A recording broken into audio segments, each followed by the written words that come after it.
Welcome to Finding Holiness, where we delve into timeless Torah wisdom, revealing the sacred in everyday moments. Join us on a journey to elevate your spirituality and discover holiness in every aspect of life. I'm your host, Rabbi David Kadosh, and together, let's embark on a path of spiritual exploration. I hope you enjoy this next episode. Erev Tov, everybody. Good to see everybody. Happy Monday. Hope you're doing well. Second class of our new series on the Parashat Shavua. This time we invited the men to join us.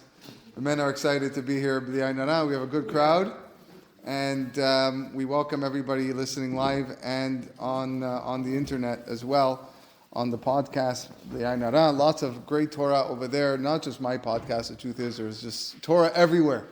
Wherever you want. If you want it, you can find it. We'll touch on that idea. Parashat Lech Lecha, arguably the best parasha in the whole Chumash. I'm a little biased. It is my bar mitzvah parasha, and but every story, every episode from the beginning to the end is filled with information, filled with wonderful insights. So let's just go over the parasha like we did last week for Noach. We'll do the same thing. We'll go from the beginning to the end. We'll give a nice overview of what is found in this week's parasha. The opening Pasuk tells us that Hashem tells Avram, I should say, to leave his country.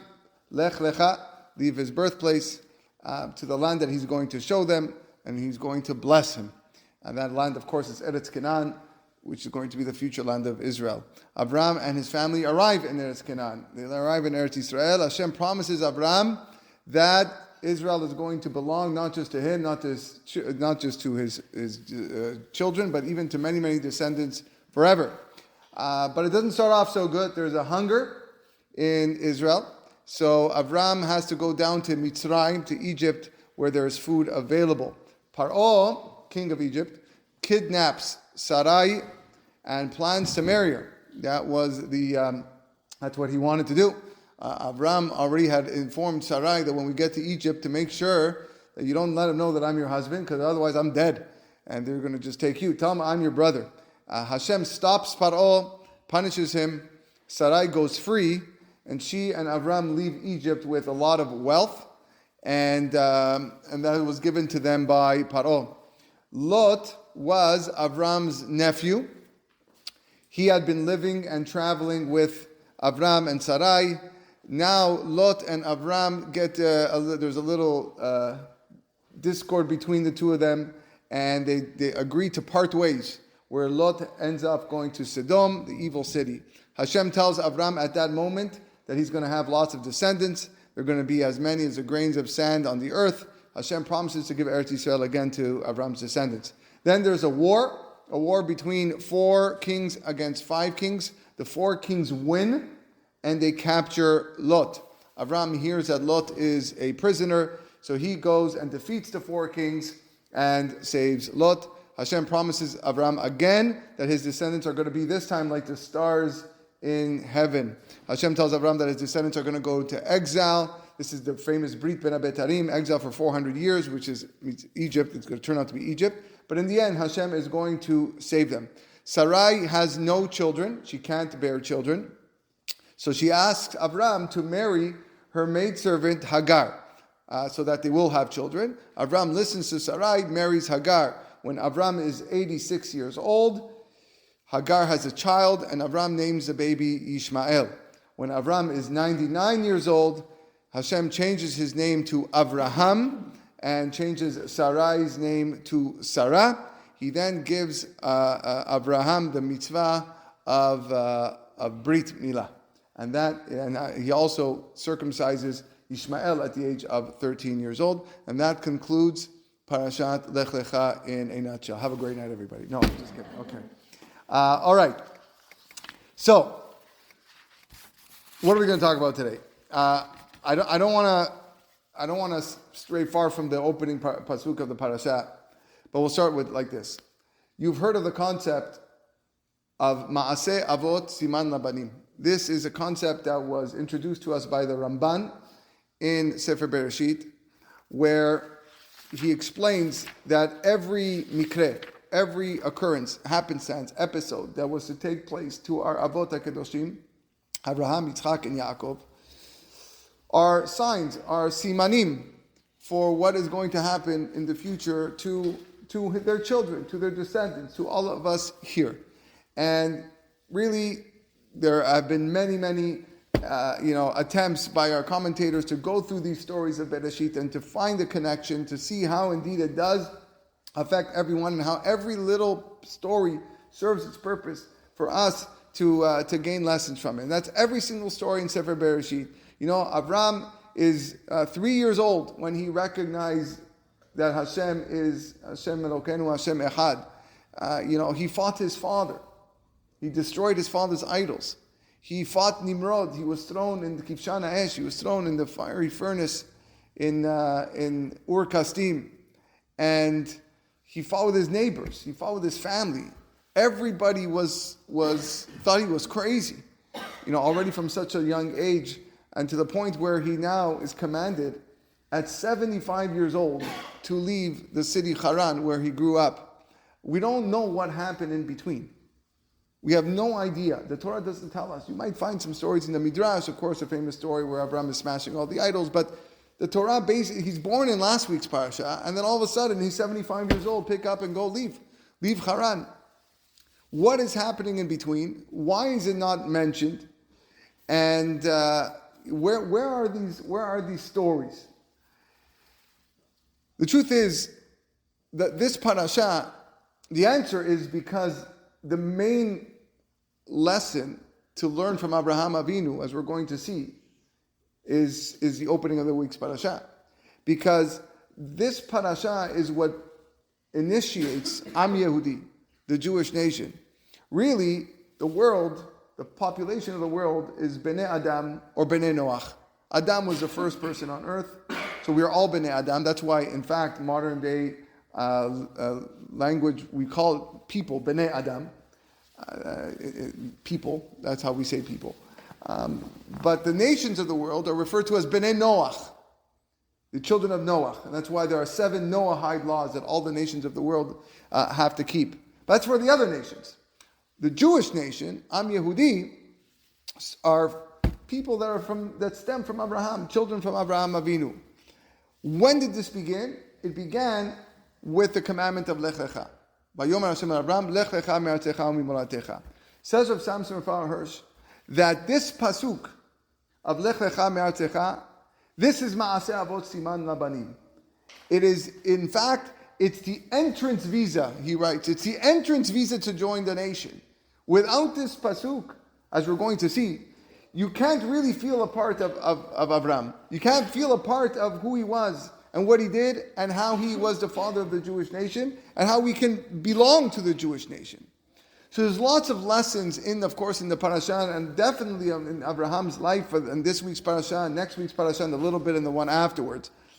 But there's a lesson here that I want to focus, one that I think is very important that we have to carry with us every day of our lives. That the first condition in order to enter Am Yehudi, when you are in passport control and you say, Am Yehudi, come here, and you're lining up, the first condition that you must have is Lech Lecha. It has to be Lech Lecha. Again, we're stemming on the idea of Maseh Avot Siman Labanim, that everything that is being taught to us is really for us. The idea is that mankind are born with various different habits and adaptations that we adapt to in life. Every person is different. Every person has, I guess, different hergelim. We feel comfortable in certain situations and not in others, and that varies between people. Who we are and what we do and what makes us happy. But a lot of those habits and a lot of those hergelim are things that we have to learn to detach from, because they're not really our true essence. They're not really what we were put here on earth. To be an Am Yehudi, to be part of that nation, there needs to be a Lech Lecha me'artzecha u'mimolatecha. Hashem is telling you, it's time for you to pick up and go. You got to go because you got to find me. You have to leave your land and you have to leave your birthplace, because your land where you came from and the birthplace It provided you with things, especially in the case of Abraham, of Avodah Zarah, of idol worship, and a lot of really, really bad things, horrible things that took place in Abraham's birthplace. Otherwise, it's impossible to begin a new dynasty. You cannot be the father of the Jewish nation when you're still hanging on to what you had in your past.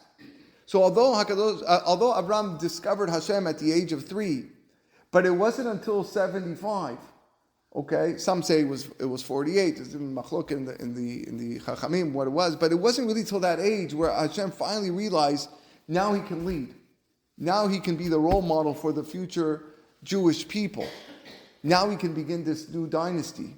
But it starts with Lech Lecha. Your first step, your first test of the 10 tests of Abraham was Lech Lecha. And I should mention here that the rabbis are at odds on which was the biggest test, either 1 or 10. Now, when you think about it, almost everybody would probably say number 10, when you take your son and you want to tie him down onto an altar and try to sacrifice him. But no, the Chachamim actually contemplated and thought that no, number 1. Because without 1, where do you start?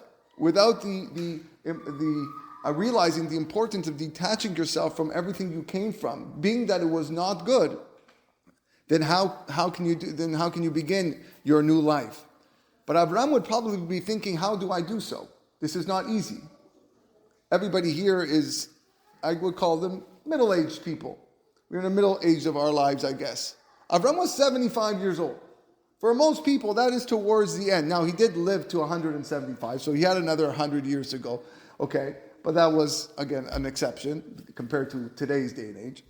But 75 is pretty, you have a lot of history, you have a lot of experience at 75. He must have had a lot of friends, a lot of contacts in his cell phone, okay, and a lot of friends on Facebook and Instagram. He had connections everywhere, especially that he was very, very popular. He had jobs, and now Hashem is telling him, pick up and go. Go, son, go, just go. Go to this land of Eretz Canaan. He's never been there, he's never seen it before.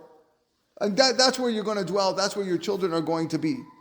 But I don't know what to look for. How do I know that I'm going to be successful? So Hashem says, don't worry, you should know that when you get over there, I'm going to make you into a great nation. I'm going to make your name great. And I'm going to bless you. And you shall be a blessing. Because Hashem is the one who gives parnasah. And Hashem is the one who gives blessing. Hashem is the one that gives protection. He gives greatness. He gives honor to every single person. So what do you have to worry about it? I'm telling you that in order for you to attain those amazing brachot, you have to be there. So therefore, I want you to go there. And you got to detach everything that you had in your past. There's a Gemara Masechet Brachot that we will connect to, I think, towards the end, maybe to what's happening in our current situation among the Jewish nation. But it's a very famous Gemara Masechet Brachot, Daf Hei Amud Aleph. The Gemara says that there are 3 precious gifts that Hashem gave to Bnei Israel. And each of these gifts were given with yisurim, with suffering. Torah, Israel, and Olam Haba.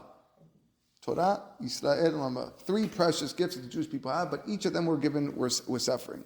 It's a very strange Gemara. What does this mean? A gift. Imagine you tell your kids, okay, kids, surprise, we're going to Disney World. We're going to Disney World. This is the happiest day of their life. Yeah, let's pack the car. Yeah, going to go to Disney World. Kids, we're going to Disney World on one condition. What's the condition? We're going to rent a little minibus and we're going to get a private chauffeur or driver. But every time you come up on the bus or into the car, he's going to take a little baton and he's going to smack you on the side of the head. Every single time. So the kids will go, what are you talking about? Yeah, that's the condition. If we want to go to Disney World, if you want to have this gift, this is what's going to happen. You're going to get smacked on the side of the head by the bus driver or by whoever is driving us. So any smart kid immediately will say, thanks, but no thanks. Dad, you know what? You can go on your Disney World trip yourself. I am staying home. I don't want any of this. What's the point of a gift that comes with suffering? And why are we calling it a gift? Why does Gemara refer to it as a matana? Matanot are free. If I give you a present, I don't expect you to do give me money for it or any price tag. There's a price tag here. I didn't ask for Yisurin, yet you're calling it a gift. So what's happening over here? What is the meaning behind this Gemara? So the Magid Midubno, the Dubno Magid, explains this Gemara by means of a mashal, a parable, as he usually does. That's what he was known for. He says, imagine there was a Jew, misken Jew, very, very desolate, poor, and he didn't have money, begging on the streets. He would come, he would sit there with his little bag, and he would, put a little sign, please help, no job, and whatever. And people would come and throw coins in every day. And every day he would come home, his wife, see what they collected. Okay, here's a few rubles, a few dollars, whatever it is. Until one time the wife said, honey, we can't go on like this. It's so bad. I know, but what can I do? Listen, why don't you go away? Go to, take a boat somewhere. I don't know, take a caravan, as they used to do a lot back then. Go out of town, work for 6 months, work for a year, whatever, and come back with some money so we can put food on our table. So he thought about it. He goes, okay, I'll go. But he didn't have money for a caravan. So he decided to walk. This was a long, long walk. And the first night, he has to sleep. He has no money for a hotel, for an inn, nothing. So he's walking through the forest. It's getting dark. He goes, I got to go to sleep. It's getting dark. He hears no one around him, no caravans. Now he starts to hear some sounds of some animals, wild animals. He's getting very scared. You got wolves, you got bears, who knows what's found in these forests. He feels like, I have to hide.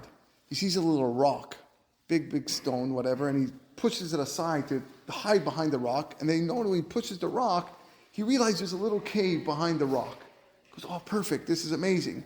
So he goes further into the little me'ara, the cave, and then he pushes back the rock, and he says, here I'm going to be protected. And he finally goes to sleep, and he sees, let me see if the sun's out. He opens it, and all of a sudden the sun comes in and goes, oh, the light's out. And he comes out of this cave, and the moment he realizes where he is, he looks down, and he sees that when he moved the rock to cover the cave, he revealed a tremendous amount of money and coins and jewels and jewelry and everything. He goes, oh my goodness. It's like, what is this? And he can't believe his eyes.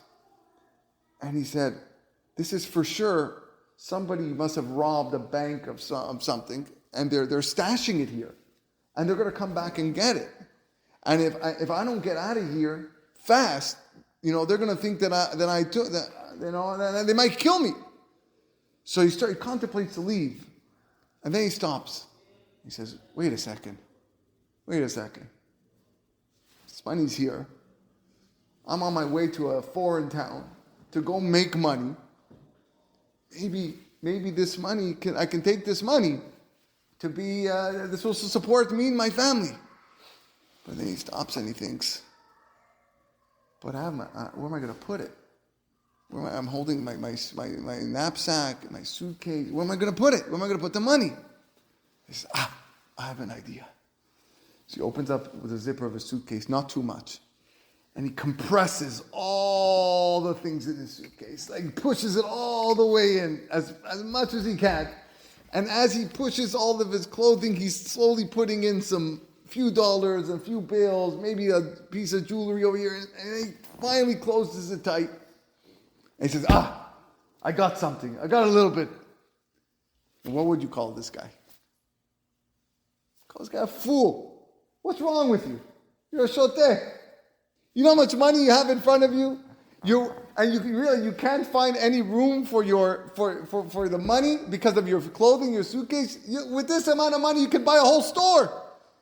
You empty out the suitcase of everything that you have. You fill the suitcase with the dollar bills and the jewels and the gold and the silver, and then you go and you support your family for years. What are you doing? That's the mashal. What's the nimshal? What do we learn from this? HaKadosh Baruch Hu doesn't stand with a baseball bat preventing us from going and meriting learning Torah. Chas v'shalom. A person wants Torah, go and get it. It's there for everybody. Torah Hashem Temimah Meshivat Nafesh. It's there for every single Jew. Whoever wants to grab Torah, go take it. A person wants to be mitchaber to Eretz Yisrael. He wants to connect himself to the Holy Land. It's open. Go. Belong to it. Lecha tenena, as the pasuk says. Kol ha'aretz asher ata roeh, lecha tenena. It's yours, Hashem tells Abraham. A Jew wants to be zochet olam haba. He wants to merit olam haba, the next world. Baruch haba. Hashem is waiting for you. The tzaddikim of all the yesteryear are there in Shamayim, and they're waiting to welcome you with their crowns and their holiness. But in order to be zocheh to acquiring Torah, but in order to be zocheh, to be mitchaber, to connect to the land, and to be zocheh, a life of olam haba, there is a condition. You have to empty the suitcase. You have to be willing to let go of the life that you had before in order to attain the holy wealth that you have in front of you. You need to be mitnatek. You have to detach yourself from the past to clear your heart, to clear your soul, in order so that you can acquire all of these very spiritual things. The Chovot HaLevavot famously writes, Keshem shelo yishkenu esh umayim bichli echad, just like fire and water together cannot reside in one vessel at the same time. Kach lo yishkenu belev hama'amin avat Hashem ve'avat olam hazeh kechad. So too, a person cannot dwell with his love of God and his love of this world at the same time. If you want to love God, then you need to detach yourself from the love of this world. You have to empty the suitcase. Why? Because habit, things that we're used to, things that draw us into this world, it rules everything. It becomes almost like a second nature. Second nature so much that it's so hard to get rid of, because this is the way we grew up. These are my friends. This is my boss. This is my job. This is what I grew up. This is my sports team. This is everything is something that is so attached to us that I can't just get rid of it. Chachamim have a beautiful explanation, the Gemara, on why do babies cry. Why do babies cry? So the Gemara tells us in Masechet Nida that many of us know this Gemara, that when the baby's in the mother's tummy, it is taught all the Torah, the whole Torah kula, from A to Aleph to Taf. And right before it comes out, comes a malach and strikes it on the mouth, and the baby forgets everything. It says Rabbeinu Bechaye, based on this midrash, Al zeh hatinok boche tekef sheyotze la'avir ha'olam. This is why the baby cries when it comes out and is born, because it's sad that it lost the Torah that it studied. Okay, there's another midrash that says that the reason why the tinok cries, the reason why the baby cries when it is born, is because it feels like it lost its world. It lost everything. Everything that it had and that it owned, it's over. Gone. What's the meaning? So some say it's really saying the same thing. That the Torah is really everything that it had for 9 months. That's what it was doing. It was studying Torah. And now the Torah is gone. So it feels like it lost everything. But we can say differently. We can say that the life of the baby for 9 months in the mother's stomach, the metziut, the actual environment that it found itself, was filled with readiness and easiness. It was there. Whatever the mom ate, it ate. Whatever the mom drank, it drank. And things were good. But that's a little bit, and therefore, but now it comes out and it's kind of like struggling. But even this, the rabbis wonder, but wait a second. Have you ever seen an ultrasound? Almost everyone in this room has seen an ultrasound. What a baby looks like in the stomach. The Gemara actually describes what the baby what's going on. But the time before there was ultrasounds. We can now prove with ultrasound that the Gemara was saying the truth. But the Gemara says the following. You want to know what the baby is like in the mother's stomach? Lepinkas shemekupalu munach. It's like a folded notebook. Yadav al shnei tze'adav, the hands are by the two temples of the head. Shte atzilav al shidei arkubotav, and the arms, the rest of the arms are hitting the knees. In other words, the baby is crouched. Roso munach ben birkav, the head is like this in between the knees. Piv satuv, mouth is closed. Taburo patuach, the umbilicus is open. And for 9 months, this baby is sitting there, can barely move. So much so that when it moves a little bit, it's like, the feeling. I don't have to explain to the ladies in this room, okay? I definitely don't know what it is, but it's in a dark area. There's no light. It's mamash or jail. It's prison. It can't breathe without help from the tubes that are there. It can't eat without helps of the tubes. It can't drink. And it's finally coming out after 9 months. It can breathe on its own. It can eat on its own. It can drink on its own. It sees light. It can now start moving its limbs. Why are you crying? Why is the baby crying? And says the Tordot Adam very famously, because a person can be inside a jail, but if he's used to that life, if he's used to that environment, it's difficult to change from what you're used to. And even though he goes out free, he is crying because he doesn't know what to do. He can't handle it. And lo and behold, we actually see inmates, prison inmates, that get released from jail, and they have no idea how to live life properly. So much so that they feel it's better in jail, and they will commit a crime so that they will get back in jail, because this is what they're used to. And that is the koach of hergel. That is the koach of habit. And it's so difficult to change. And if we are able to overcome that habit, automatically we ask ourselves, wow, I was such an idiot.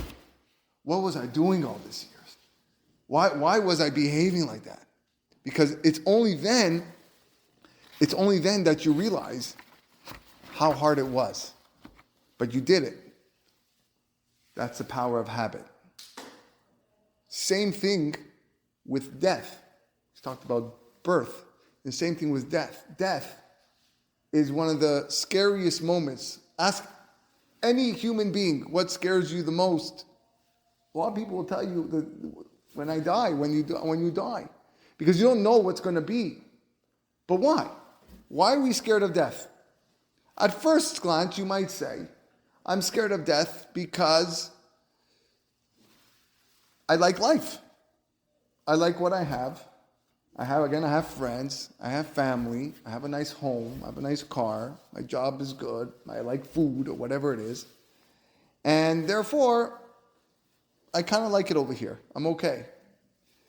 But there's no reason really to fear death or to be scared, because life is actually filled with a lot of problems. There's a lot of struggle. There's yisurim. There's pain. There's suffering. You don't always get to keep your job. Some people lose their job. Some people go up and down in their parnasa. Some people go up and down in their health. Some people go up and down with their children. That's the yisurim that every person on earth faces. No one is exempt from yisurim. And yet we do know that in the next world none of that exists. There is no pain. There is no suffering. There's no jealousy. There's no business problems. There's no overcooked food. There's no raw food. Everything is perfect. So you're going to tell me, yeah, but there's Gehinam. When I die, there's Gehinam. Yes, but even Gehinam, there's a limit. Gehinam is a 12-month period. And after that, you're in Olam HaNetzach. You're in a world of eternity, where everything is the way it was supposed to be. The way that Hashem wanted before Adam HaRishon sinned. This is what it was supposed to be. So therefore, why are we afraid? Why are we afraid of death if we know that everything is perfect and that I have a olam shel netzach, olam of only spiritual, bliss in the next world? How can we explain it?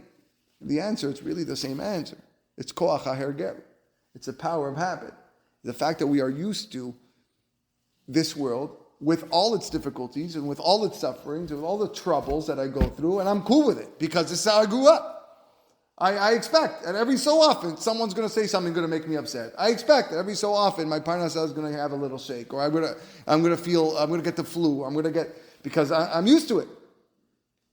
And therefore I want to live here. And I don't kind of want to go to the next world. When really, it shouldn't make sense. It doesn't make sense. We should be running to the next world. And in fact, that's what we do. How do we comfort somebody after they lose a relative? We all say the same thing. Don't worry, they're in a better place. So you believe it inside. You're saying it to the mourner. Don't worry, they're in a better place. Yet, I'm not ready to go there because I'm over here. HaKadosh Baruch Hu tells Avraham Avinu, I am the owner of the world. I am the creator. Everything that you see around you, I made. I'm going to give you blessing, and sometimes I'm going to take away the blessing. But I'm telling you right now, if you want this, you have to be mitnatek, and you have to separate and detach yourself from what you grew up with. Because you grew up in a life of idol worship. You grew up in a life of evil. I have the bracha, and I'm ready to give it to you. Ve'escha legoy gadol. I'm going to make you into a great nation. It's hard, it's not easy to do so.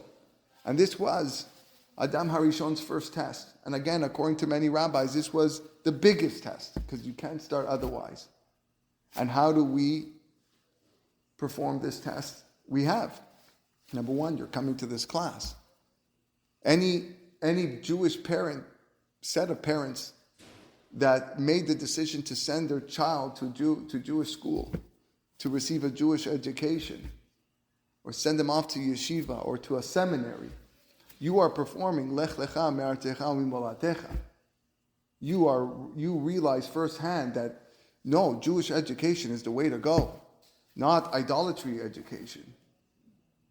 You look at videos today and you see Harvard and you see Stanford and you see this one and Palestinian flags and anti-Jewish hate, and we still consider them the great universities. It's all rotten hell, all those universities. So every single one of us that made the sacrifice of putting our children and teach them Torah, and hiring people to teach them Torah, or bringing them to Jewish classes, or listening on YouTube or on a podcast, or any little words of wisdom, we are fulfilling Lech Lecha me'artecha. Get up and leave. Go to the land that I'm going to show you, where it's going to be only holiness. And that's really our main nisayon, our main challenge in this world. And again, it's not easy, because we believe in schar va'onesh. We believe in the concept of reward and punishment, that if I do something wrong, if I hang on to what I grew up with, I might get punished for it. We understand that. I must have done something wrong. That's why I got punished. I got a raise. Okay, I must have done something right. But it's difficult for us to empty the suitcase. We can't do it. We're trying to keep everything we have and push down our clothing so that we can just put in a few jewels. And that's not the way it is. To be matzliach is you have to get rid of the hergel. You have to get rid of everything to be zoche the bracha. Only after you empty the suitcase and all of the old stuff and your old clothing and your ripped clothing and everything that is stained and dirty and pagum and tameh and impure, that's when you can fill in all the wonderful jewels that are ready for you. Avraham Avinu didn't leave Haran by himself. He didn't leave where he was born by himself. The Torah tells us, Vayelech Avram kasher diber elav, vayelech ito Lot. And he took Lot with him. Lot was his nephew, as we said at the beginning of the class. And as long as Lot was davuk be'Abraham, as long as Lot was pegged to Abraham Avinu, and he saw him live a spiritual life, recognizing Hashem in all of his ways, then everything was great for Lot. But then there was a hunger, and they had to go to Egypt. And like I said at the beginning, as a result of this hunger, when they came back and they left Egypt, Paro had to gave Abraham a lot of money, a lot of wealth. And Lot, for the first time in his life, felt what it is to have materialistic pleasure. And at that time, his whole outlook changed. And everything he he was used to with Abraham, now it's looking differently. And Abraham realizes this and says, I don't know if this is going to work. Because generally, the way we are born, the way we are bred, we think to ourselves, listen, I have a tough life. I work hard. I would love to listen to more classes. I would love to sit down and listen to another YouTube class or come in person. But the problem is, Hashem didn't give me a lot of money, so I need to work a lot to make a parnasa. But I promise you, if God would give me more money, you see how I'd make more time to serve Him and to love Him and to fear Him. But it's a mistaken thought. It is something that is false. Because when a person actually attains wealth, not only is he not improving his avodat Hashem, it's the opposite. The wealth is what sinks you more into a world of materialism and chomer. Because something we said last week, it's not enough. You're always looking for something more and more and more. And in fact, the nisayon, the challenge, the test that you have as a wealthy person is more difficult than the test that you have as a poor person. Like Shlomo HaMelech says in Mishleh very famously, Pen esba v'chichashti. I'm worried lest I'm satiated and then I deny. Ve'amarti mi Hashem. And then I'm going to say, who is God? Because when you start attaining wealth and attaining property and attaining nice clothing and nice cars and nice homes, then Vaishman Yesurun Vaivat, the Torah says, you become fat. It's not physically fat, but you're fat with wealth, Vaivat, and you start kicking. I don't need this. You start kicking God forbid. And you start saying, okay, I'm the one who did this. I'm the one who accomplished all this. It's a danger. And Avraham Avinu saw this change in Lot. He saw that it was not the same. And he realized, I can't maintain this companionship. I can't maintain this relationship. He's my nephew. I love him, but it's not going to work. So you know what, Lot? He parted na me'alai. You want to go right, I'll go left. You want to go left, I'll go right. Whatever, I'm cool, either way. He didn't force him to go anywhere else. He said it very politely because he loves his nephew. We know that. He went to go save him afterwards in the war. And the Torah tells us exactly and predicts what happens. The next pasuk, okay, Lot says goodbye. Vaisa Lot et einav. He looks up, goes, where am I going to move to? Which neighborhood am I going to dwell in with me and my sheep? Vayar et kol kikar Yarden ki chulam mashkeh. He saw the Kikar Yarden, which is Sodom, and how luscious it was, how green, how much money there, how much potential there was over there. It was a very, very well-nourished land, full of nutrients. Lifnei shachet Hashem et Sodom v'Amorah, before God destroyed it. So Lot, that's what he was looking for. He wasn't looking for the place where he could build a yeshiva, where he could find a school for his son and daughter, or train his family to serve God. At this point, it was all about the money. It was all about the wealth. That's where I want, that area where the greenery stuff. That's the best farmland. That's where I'm going to make the more money. That's what I want. I don't care about the Jewish schools. I don't care about the Torah learning. I want that. And that's what ended up becoming a lot. Unfortunately, was falling into the trap of Sodom. And that's what it was. The Torah says, "Vaisa Lot mikedem." Lot traveled mikedem. Kedem literally means kedma, from the east. He traveled from the east. That's a little definition. But it's weird. Mikedem is a very strange language. So Rashi says, what does it mean mikedem? Hisiya atzmo mikadmono shel olam. He distanced himself. He traveled from the original authority of the world, which is God. Kadmono, kedem. He separated himself from God. That's the result, that's the consequence of a person who is not zocheh to understand what Hashem is all about. This world, as much as we love it, as much as we love our friends and we love our homes and our jobs or whatever, maybe not all of us love our jobs, but I love my job. But as much as we love this world, it's still filled with sevel, it's filled with yisurim. It's filled with things that we need to detach ourselves from. And HaKadosh Baruch Hu says, but you know what? I'm giving you 3 gifts. 3 gifts that are Yisurim. They're great gifts. What are these gifts? Torah, Eretz Yisrael, Olam Haba. Has there ever been a time like now where we see what it is, Eretz Yisrael, to attach yourself to Eretz Yisrael? As much as we're thinking about it, we all kind of we feel more connected now than ever. At the time where it's experiencing the most Yisurim, probably in its short history, the most Yisurim right now, we feel the most connected to it. And that's a gift. That's the gift. Because when everything is fine and dandy, then I don't feel the need to empty my suitcase. Now everybody's emptying their suitcase. Bring me back. The planes are full of the soldiers. I want to go back. I want to fight. I want to defend. I don't need to bring anything. All I want is Eretz Yisrael. All I want is Torah. Where's the tzitzit? Where's the thing? You can't even find tzitzit in North America. You can't even find tzitzit, tefillin. They're sold out because they shipped them all to Israel for the soldiers to be zoched to the Torah and the mitzvot. It's there for you. You have to drop everything you have behind. You have to drop your whole world because now you realize what's important.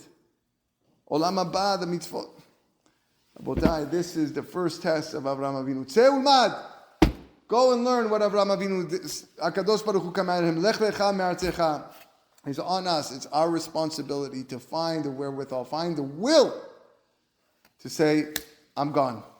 I'm leaving all what I have behind. Anything that's bad, anything that's evil, anything that's going to pull me down into my birthplace, not my literal birthplace, what's keeping me at, the chomriyut, the physicality. I need to let go. And I need to go el haaretz asher areka, the land that I'm going to show you, Eretz Yisrael, Kedusha, the land of holiness, the land filled with spirituality, like no other land on earth. That is our test. That was Abraham's test, and that's our test, because Maaseh Avot Siman Abanim Bezat Hashem will be zoche with our, continued learning and continued acts of chesed, and like Avraham Avinu, to realize this, to act on this test and pass this test with flying colors. Wishing you a wonderful night.